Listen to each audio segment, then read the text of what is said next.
राधे राधे, हर हर महादेव, जय श्री राम। मैं हूँ आपकी अपनी रेणु तिवारी, लेके आई हूँ बहुत सुंदर सा चटपटा सा भाभी और नंद का नोक झोंक वाला सोहर गीत। आप लोग जरूर सुने मोर इस सोहर गीत को। अध घर लिपाई ना नंदिया आधे माँ ठाने ठाने आधे माँ ठाने ठानई हो। भौजी दाई दियो सोने कई कांगन माता बही घरे लिपब तबई घरे लिपब हो भौजी दाई दियो सोने कई कांगन माता बई घरे लिपब तबई घरे लिपब हो। एक नोट फेंकते बाहुरिया दूसरे नोट फेंकते दूसरे नोट फेंकताई हो।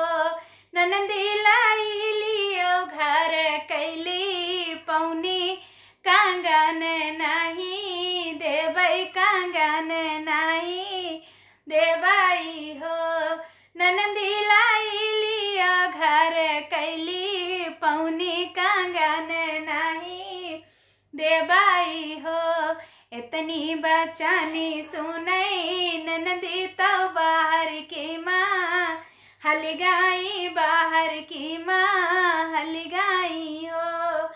भैया चलाओ ना अंदर की माँ हलिया तो झगड़ा छोड़ाओ तो झगड़ा छोड़ाओ हो।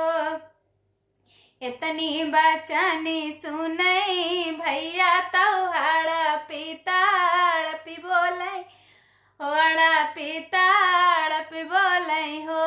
धना दाई दिहु सोने कई कांगनवा वाहिनी हमरी ब्राह्मण वाहिनी हमरी ब्राह्मण हो। इतनी बचानी सुनई भौजी तो मनवा दुखित भाई हो। भौजी कंगना उतारी भौजी फेंके तो नानंदिया सीसई तो नानंदिया सीसई हो।